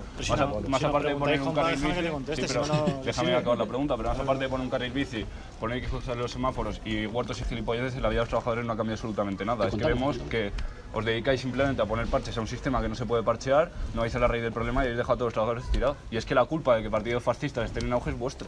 Yo no estoy de acuerdo. Perdona, pero os habéis dedicado a vender humo. No ha cambiado nada en la vida de los trabajadores después de todo este tiempo. Es una puta vergüenza. Yo eso no estoy de acuerdo. Yo creo... Es que a nivel práctico, que la gente se piensa que la política son tíos hablando por la tele. Y es que la política es el trabajo diario. ¿Quién se lo iba a decir al señor Errejón que echaba los dientes en política antes de fundar Podemos, haciéndole un escrache a Rosa Díez de UPyD en Ciencias Políticas? En la Universidad Complutense de Madrid también participaba en ese escrache Pablo Iglesias. Hassel, no te iba a decir por alusiones, tú no eres parte de Podemos, ¿no? No estás en ningún cargo. Simpatizante de Podemos. ¿Tú crees que esto es sintomático? Estos chavales de Juventud Frente Obrero diciéndole a Errejón que la clase trabajadora ya no está con Podemos, ellos entienden que Podemos les ha traicionado, que mucho carril bici, muchas frases cursis en los semáforos inclusivos de la Ciudad de Madrid, pero que las condiciones de la clase trabajadora no han cambiado nada. Y luego veremos en la segunda parte cómo le dicen es que los obreros están votando a Vox, algo que Rejón niega en redondo. Lo niega en redondo porque el perfil demográfico dice que no es así. Vox, aunque lo intenta conectar con las clases trabajadoras, con un populismo fiscal y con el mundo rural, la realidad es que no lo ha logrado y que esos mundos siguen de hecho más vinculados al bipartidismo en el voto. Esto que hemos visto no es una sintomatología de que Podemos haya traicionado nada, es una sintomatología del descontento popular, de que cambiar las instituciones y cambiar un régimen tan asentado y tan difícil y con poderes sobrevolándolo tan ajenos y tan grandes es una lucha muy difícil frente a la que hay que conquistar, ganar batallas poco a poco. Y no hay lugar para el puritanismo de lo queremos todo mañana, para eso hay que luchar día a día. Javier, comentario y luego ya nos vamos a la publicidad. La izquierda suele echar siempre la culpa al sistema de muchas cosas y yo creo que aquí no es un análisis de culpa del sistema, sino un análisis de estrategia y bien llevada a cabo en gran parte por la izquierda desde el Foro de Sao Paulo de los años 90. El Foro de Sao Paulo lo que quería era precisamente desmantelar las sociedades a través del cambio del objeto político revolucionario. Se pasó de lo que era el obrero de los principios del siglo XX, que viendo cómo con el capitalismo no solo no empeoraba sus capacidades económicas, sino que las mejoraba, decidió buscarse otro sujeto revolucionario. Ahora mismo son minorías sexuales, las mujeres, los indígenas, es decir, creó un sinfín de pequeños grupos de votantes a los cuales apropiarse bajo un paraguas marxista o socialista y con eso empoderarse. Esto que hemos visto en este vídeo de Rejón claramente lo demuestra, es decir, al menos en el caso español, también pasa con Francia, con Marine Le Pen, el obrero de izquierdas dejó de votar a partidos de izquierda porque esa izquierda se echó en brazos de la inmigración masiva, de los LGTB, etcétera, etcétera. Incluso hasta en Francia, comunistas de antaño, no me refiero a comunistas de hoy en día que son recalcitrantes un poquito, los comunistas de antaño, el comunista verdadero, el con sentido de Estado que quería lo mejor para la clase obrera, está votando a partidos de derecha, posiblemente populistas como Le Pen, pero es porque le están ofreciendo esa alternativa. El obrero, al fin y al cabo, a las 7 de la mañana, un obrero que se levanta a las 6 de la mañana, que tiene a sus hijos en la escuela, lo último que le interesa es saber si esto es os, as, si los semáforos, como decías tú, llevan falda, si me están hormonando a mi hijo con 5 años, que encima eso hasta le molestará, en vez de centrarse en políticas. En Madrid hemos visto cómo Podemos no ha hecho absolutamente nada. Y nada me refiero a nada que realmente modifique o mejore la calidad de vida de los ciudadanos. Ha hecho muchas cosas simbólicas, como ahora tenemos en Madrid lleno de obras, ¿no? Eso es un análisis muy manido y muy falso. No sabría ni por dónde empezar. Podemos ha hecho cantidad de cosas y de hecho cada vez que hacemos una pequeña cosa, subimos un salario mínimo, aumentamos el gasto público y bajamos la deuda que dejó el PP, os lleváis las manos a la cabeza y decís, a este ritmo vais a destruir Madrid, mira si hacemos que estáis escandalizados todo el día. Yo no me llevo ninguna mano son medidas porque materiales. no estoy en ningún lugar y también el PP no crees que me gusta en absoluto, ¿no? Pero por ejemplo, la prueba, el subir el salario mínimo funciona muy bien, pero ¿qué estamos ahí teniendo? Más gasto público, más impuestos. Por eso tú decías que no teníamos políticos sociales y la mejor política social en España, en este momento al menos, es bajar impuestos. No se excluyen, no se excluyen. Con todo lo que propone Hasél y Javier, vamos a hacer un alto, detenemos aquí este interesantísimo debate de ideas. Nos vamos a ir a la publicidad, seguiremos con el debate, pero también iremos al Hotel Intercontinental, donde está nuestra compañera Rosa Cuervas Mons, siguiendo la presentación del libro España vertebrada. Fernando Sánchez Dragó, una conversación, un diálogo que mantuvo con Santiago Abascal, líder de Vox. A la vuelta, no se lo pierdan.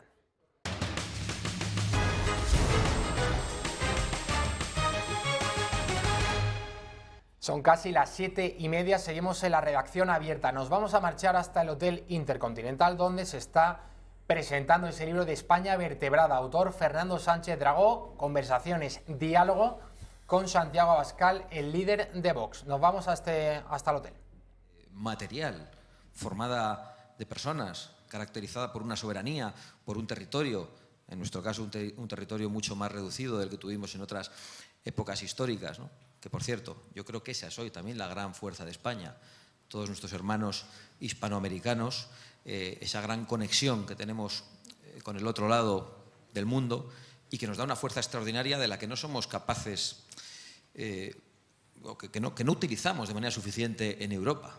España se ha convertido en la Unión Europea en una nación débil, en una nación que siempre asiente, que agacha la cabeza, pisoteada, humillada. Lo hemos visto en estos últimos tiempos con el hecho de que un prófugo delincuente y un golpista no haya sido entregado Y yo creo que España es una nación mucho más fuerte de lo que los dirigentes políticos españoles se han creído. Y la autoestima nacional es la gran tarea pendiente de la política española y precisamente nosotros hemos venido a eso. No quiero dar un mitin, Fernando, que ya me habías advertido. Lo estás dando.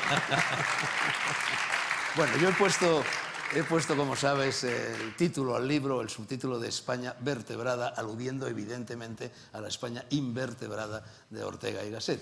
Bueno, yo diría que además de invertebrada, que ciertamente lo ha estado en muchas ocasiones, que además de vertebrada, y es esto empeño, en estos momentos estamos en una España que amenaza con ser España desvertebrada. ¿Cómo se puede poner coto a ese peligro?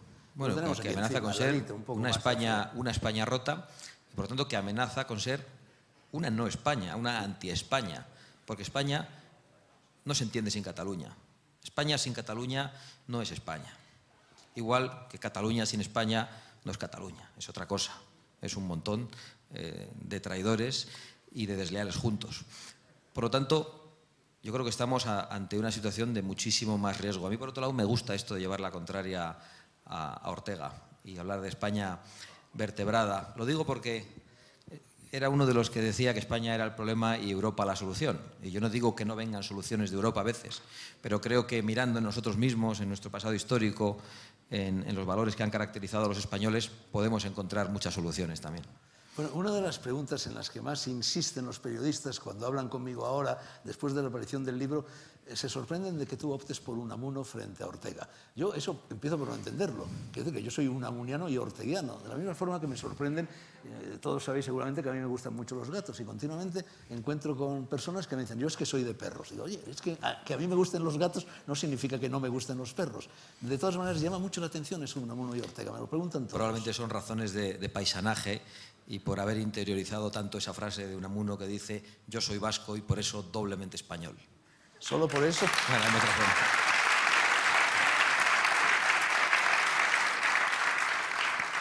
Bueno, pues yo soy... Ya ves que en tu casa no hay público y me ganas, pero aquí el público está de mi parte y veo que tienes más dificultades. Eso me pasa a mí cuando me llevan a la tele, que ponen unos a aplaudir en contra. No te confíes, Santi. Porque yo soy... No me confío, que me confíe con el futbolín y mira lo que... Porque yo soy medio soriano y por medio soriano 3 veces español. Muy bien.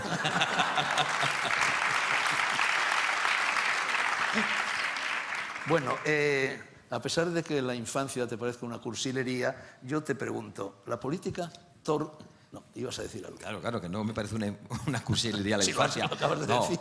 Decir que la patria es la infancia. No, es verdad que la infancia probablemente está en muchos de los recuerdos más emocionantes, ¿no? Pero la patria es otra cosa. Bueno, ahí iba. Te iba a preguntar, ¿la política ha torcido el destino de aquel niño que paseaba por la sierra salvada cercana a Murrio y escuchaba el canto de los pájaros y te hizo ornitólogo? Porque tú eres, entre otras cosas, bastante ornitológico, ¿no?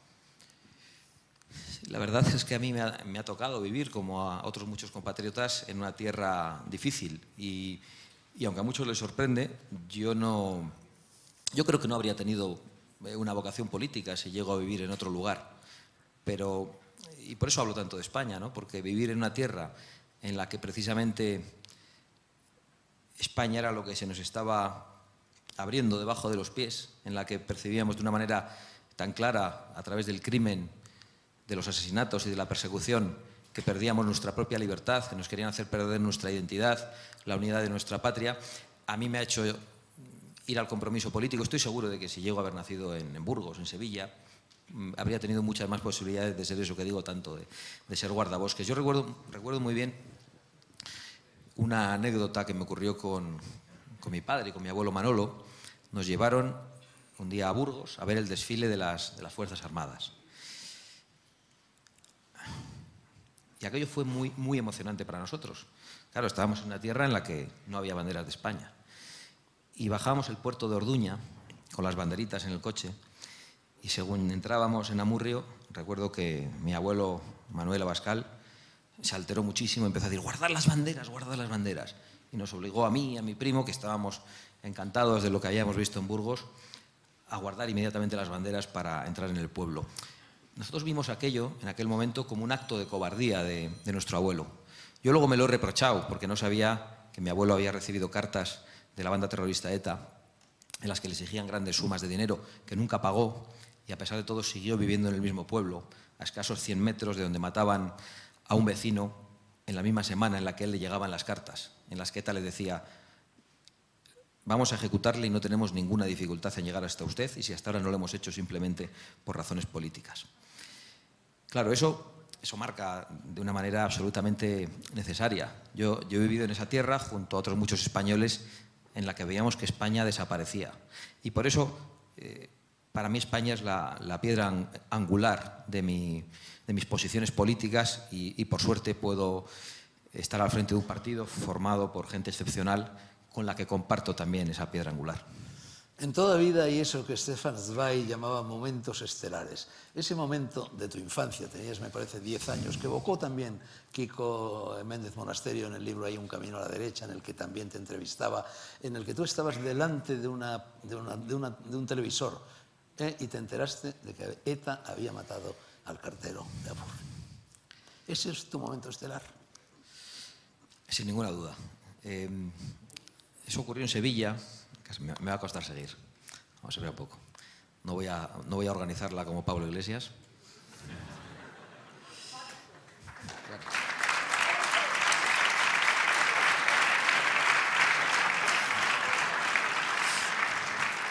Es que me han dado la sorpresa. Tengo aquí a mi abueliña, a mi madre, a mi mujer, a mi tía, tengo a toda mi familia. La abueliña que con 90 años va...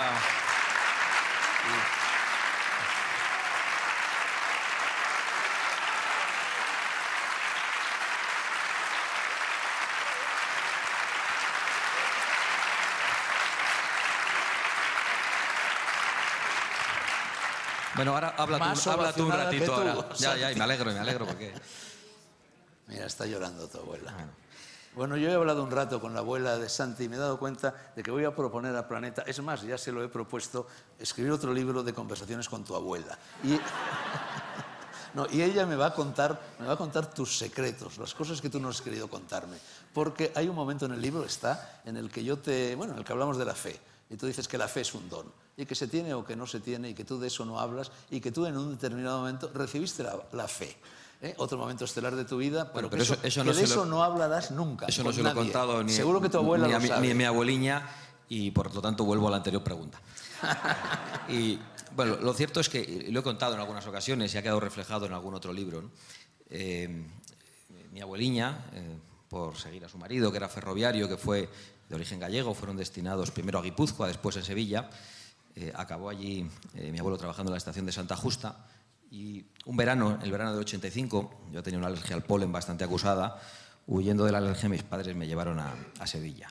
Y recuerdo perfectamente la imagen, como si fuera hoy, y recuerdo aquel salón, con una televisión que estaba en medio del salón, además, que de repente empezó el telediario, solo había uno, el telediario de Televisión Española, y la primera noticia de la que yo tengo recuerdo era el carnet de identidad de Stanis, el cartero de Amurrio, que acaba de ser asesinado por ETA. Y bueno, me impactó muchísimo. Aquello, yo lo recibí como el niño que era, ¿no? Con gran dramatismo, diciendo: han matado a mi amigo. Y era verdad que así lo percibía, ¿no? De hecho, sé que es algo que sorprende incluso a su familia cuando lo he contado, porque le sorprende que alguien tan joven tuviera ese momento tan grabado en la retina, ¿no? Y bueno, luego lo cuento. Ay, bueno. Cuando voy a visitar al cementerio a mi padre, visito también esa tumba.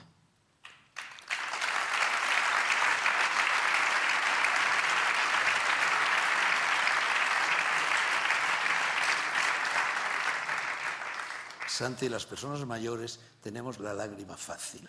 No me hagas llorar en público, que me da mucha vergüenza. La que me está dando a mí, no te haces idea. Bueno, en tu libro llaman la atención, por supuesto, tus respuestas, pero también llaman la atención tus silencios, la humildad de reconocer, como Sócrates, que sabes que ignoras mucho. Y que hay cosas que me decías francamente: Fernando, yo eso no lo sé. Eso que me estás... Seguimos en la redacción abierta en el Hotel Intercontinental. Sigue ese acto de presentación del libro España vertebrada. Fernando Sánchez Dragó ha sido el autor, en unas conversaciones, diálogo mantenido con Santiago Abascal, bueno, ha dicho, ahora seguiremos con nuestro debate, entre otras cosas, que él llega a la política, que lo primero que conoce, lo que le impacta es que el cartero de su pueblo, en Amurrio, en Álava, es asesinado por la banda terrorista ETA. Que el hecho de ser vasco es lo que Santiago Abascal pues, siente como una obligación para defender la nación española, que si hubiera sido de Burgos o de Sevilla, que Santiago Abascal pues, seguramente no se hubiera dedicado a la política.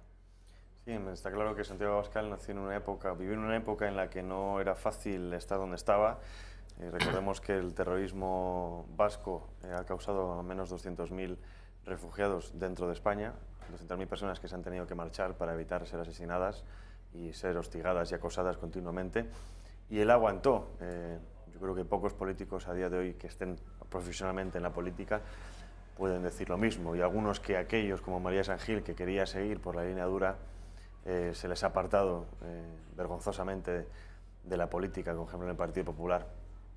Él creo que es un ejemplo para su generación y creo que para muchas generaciones de jóvenes que hemos o han crecido en un entorno tranquilo, hasta, yo diría, hasta cierto punto excesivamente tranquilo, que están sobreprotegidos, ¿no? Yo le conozco a Santi, creo que es una persona muy cercana en el tú a tú. Yo creo que como figura política en ese sentido gana respecto a otros, porque es padre, porque ha sufrido. Yo siempre digo que la persona para mí más interesante es una persona que ha sufrido, una persona que ha tenido toda la vida entre algodones, poco tiene que aportar a los demás, y este Santi yo creo que tiene mucho que decir a nivel político y a nivel personal. Veremos si las urnas se lo permiten, pero está claro que tener a un político vasco, que hace mucho tiempo que no pasa eso, en primera plana de la política española, va a hacer más bien que mal. Hasél. Sí. Yo tengo el corazón compungido por el testimonio que ha dado sobre los tiempos oscuros de la ETA, ¿no? Y esto me lleva a preguntarme, este hombre, este Abascal, ¿no se da cuenta de que el discurso que él hace de España y la anti-España, que lo acabamos de oír, el discurso que hace de los malos españoles y los buenos españoles, ¿no se da cuenta que ese es el discurso de ETA aplicado a los vascos? ¿No se da cuenta que está haciendo la misma narrativa de partir un país en dos y encima venir con ocurrencias como que y los buenos españoles tienen que armarse?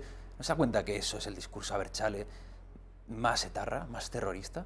¿No se da cuenta de que este hombre no puede venir a hablar de España y de patria como si él representara ese proyecto, cuando él representa la ruptura de ese proyecto? ¿No se está dando cuenta? Y si no se está dando cuenta, se lo vamos a explicar nosotros. Le vamos a explicar que esto no es una visión de España y anti-España. Esto es una lucha de dos visiones de España. La España común, la España comunal contra la España patrimonialista y patrimonializada. Es una lucha entre una España que es de libertades y una España que es de guerracivilismos, peleas y exclusión de los demás. Hasél, yo no comparto en absoluto lo del guerracivilismo, es decir, él viene de una realidad, la del País Vasco, en la que hay una banda terrorista. Hubo una banda terrorista. Bueno, había una banda terrorista que cometía crímenes hasta el año 2011. El año 2011 ya se disuelve oficialmente. Su partido, que es Bildu, está en las instituciones, pero él está narrando cómo llega a la actividad política el hecho de que no solamente en el País Vasco moría gente, en el resto, de hecho Madrid es la ciudad de España donde más muertos ocasiona la banda terrorista ETA. Su llegada a la política, como digo, viene motivada por ese rodillo asesino y criminal de la banda ETA. Yo no creo que esté haciendo un discurso, y creo que es injusto, equivalente al de, como has dicho, los Abertzales o los representantes políticos de la banda ETA.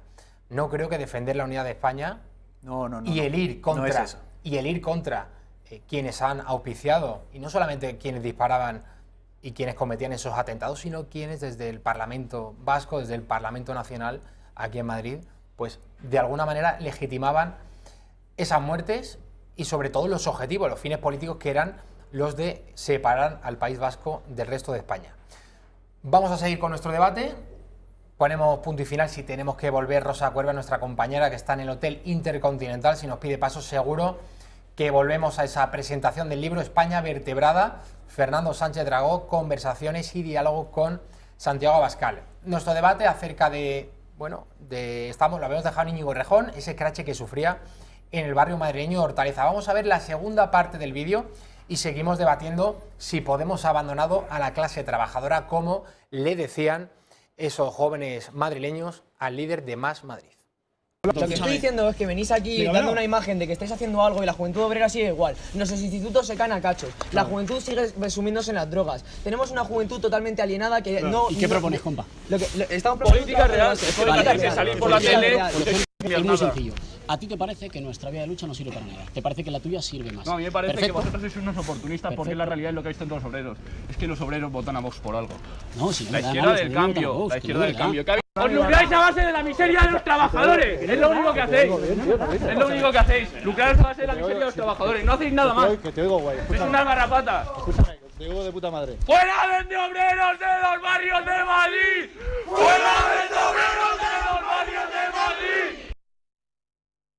No sé quién quiere comenzar. Sí, me gustaría responderte a lo que hablamos en la primera mitad de este vídeo. Hiciste una narrativa muy manida y me vas a permitir muy falsa sobre el Foro de San Pablo y sobre que de alguna forma la izquierda abandonó a los obreros y a los trabajadores y se puso a crear otras identidades, que si feminismos, no que crearlas, si refugiados, sino que a si potenciarlas desde un punto de vista político. Quien hizo esta obra de destrucción de la clase trabajadora, de los lazos familiares y comunitarios, ha sido el sistema capitalista, ha sido el neoliberalismo, ha sido la posmodernidad, ha sido algo contra lo que nosotros luchamos. Nosotros nos hemos encontrado, todos los que queremos defender este país, articular este país y proteger a sus trabajadores, nos hemos encontrado una sociedad desgarrada, individualizada, rota. Y lo que tenemos que hacer, la única labor posible, es empezar a recoser y a retejer esta sociedad desde los colectivos que queden, desde la lucha feminista, desde las luchas de integración de todos los colectivos. Y uno a uno, sumándose entre todos, haciéndose de una forma transversal y transformadora, reconstituiremos este país y reconstituiremos a la clase trabajadora. Hasél, eso suena muy bien. Yo comparto en el aspecto en el que el punto económico el sistema económico universal, mundial, tiene que cambiar. No es normal que haya un 1% que tenga la gran mayoría de la riqueza, eso es completamente cierto. Sí que es cierto que el capitalismo, yo entiendo que hay un capitalismo social que difiere del capitalismo o ultracapitalismo en el que estamos viviendo. Y un capitalismo renano, europeo. Pero como tú dices, nosotros luchamos contra eso. Yo, por lo que veo, que hay detrás son estados fallidos, económicamente hablando. Hoy en día lo que se llama soberanía económica es prácticamente imposible porque vivimos dentro de unos organismos internacionales, supranacionales, que nos han ido limando nuestra soberanía, con lo cual yo creo que estoy a favor de recuperar parte de esa soberanía. Pero dices que es imposible. ¿Cómo es que a Macron le permiten endeudarse al 3% en Francia? Porque Macron pertenece a ese sistema. ¿O será porque los chalecos amarillos le han obligado? ¿Será porque el pueblo sí puede hacer que la soberanía nacional exista? No confundamos una cosa con otra. La soberanía nacional existe. Lo que tú estás diciendo es, nosotros proponemos un sistema económico diferente. Y bien, perfecto, pero ¿qué sistema está ese detrás? Digo, ¿de dónde viene Podemos? ¿Cuáles son los ejemplos de Podemos? ¿De dónde vienen nuestras ideas? ¿De dónde vienen nuestras ideas? De Aristóteles, de Platón, de la lucha del pensamiento europeo por constituir una comunidad y una polis. Y del humanismo cristiano, efectivamente, de ahí viene la idea. Pero es que, y nuestros referentes, España. Sí, pero cuando un partido propone, no, aquí venimos para cambiar esto, luego vemos que sus líderes no solo no es que hayan cambiado nada, sino que se aprovechan de eso, porque cuando tenemos a Irene Montero diciendo que este sistema no permite vivir a las mujeres, pero luego viven en una mansión de 1,5 millones de euros, o es que su mensaje no vale nada. ¿Y eso es la mayoría o eso es la minoría? ¿Qué pasa? Si una persona logra tener una buena situación vital, ¿no puede denunciar que las demás no la tienen? ¿No puede aprovechar su situación para hablar en nombre de los que no pueden hacerlo? Es que ella no habla en nombre de los... O sea, ella se pasa al lado de los demás. No, chicas. O sea, habla en general, no hables solo de las mujeres, porque, o sea, como si tú fueras parte del grupo de mujeres pobres, pero eso no es el debate. O sea, lo que estoy diciendo es que no se puede soltar una palabra de que el sistema económico tiene que cambiar, porque es cierto que tiene que cambiar en muchas cosas, pero después soltarlo como un mensaje bien pensante. Y a esto entronco con lo que decía antes, el ejemplo que habían puesto antes de Ortega, ¿no? España es el problema, Europa la solución. España no es el problema, la Unión Europea no es la solución. Yo creo que Europa, en otro concepto, puede servir para muchas cosas. La Unión Europea no es la solución en muchos aspectos. Es cierto que, por ejemplo, con el euro hemos perdido muchísimo, un 166% de capacidad económica o de adquisición, porque era un euro un marco. Yo, personalmente, sí que estoy a favor de una soberanía económica lo antes posible, porque de la soberanía económica viene la soberanía política. Por mucho que ahora mismo España o el pueblo sea soberano político, muy difícil tiene el hecho de cambiar la economía, porque no depende de nosotros, no por otra cosa. Si es que el problema es que a base de ceder, porque la Unión Europea ha sido eso también, a base de ceder y ceder y ceder, España ahora mismo, el 80% de sus políticas vienen dictadas por Bruselas. Por eso, ¿quién le va a hacer frente a eso? ¿Le va a hacer frente el programa de Vox lleno de banqueros, con Espinosa de los Monteros, con Rubén Manso, en la línea de la gobernanza bancaria de Europa? ¿Le van a hacer frente a ellos? Esto no es solo yo creo que es no. que yo no hablo de un problema de partidos, porque Vox tiene muchas cosas, a mi aspecto también, que no me gustan o que pueden mejorar, como todo es un partido, se puede mejorar, ¿no? Pero es que en este momento ahora mismo, lo que no puede ser es la protección de una economía cuando los impuestos que caen sobre la clase media y baja son tan altos debidos de mantener ese estado mastodonte.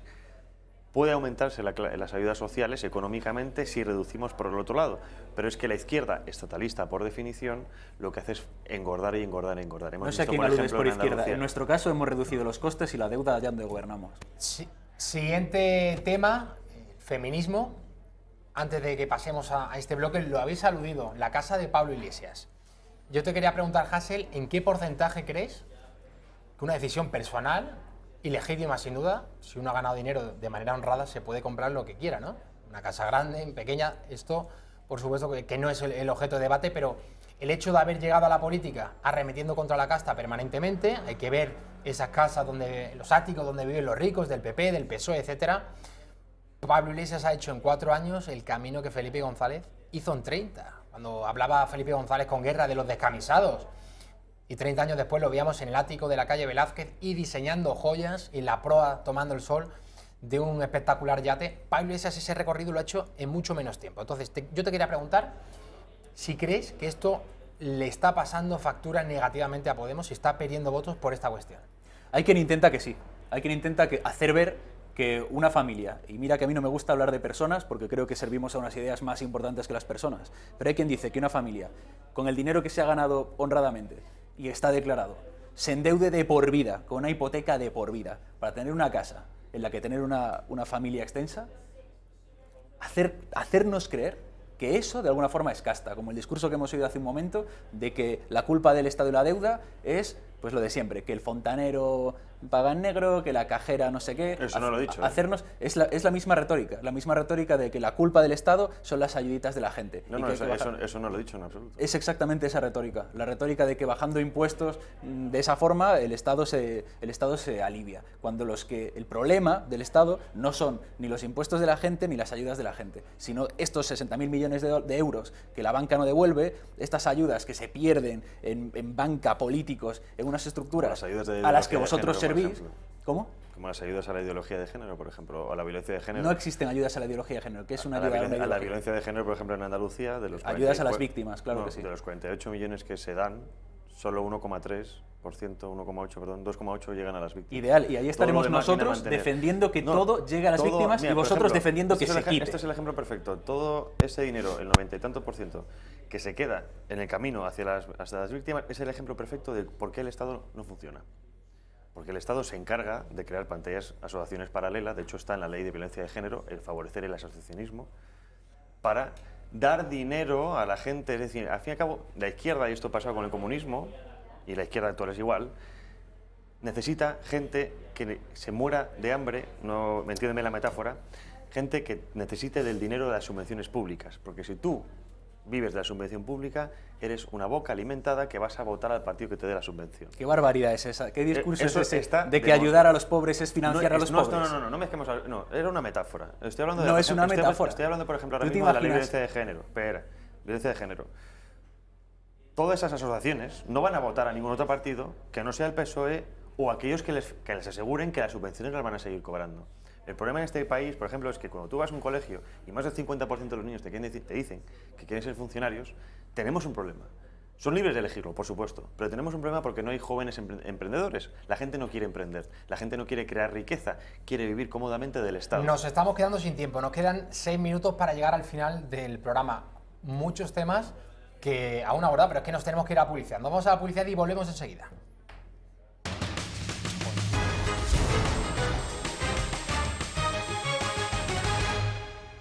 Aún seguimos en la redacción abierta de la tarde. Javier Villamor y Hasél Álvarez, interesantísimo debate, sin duda.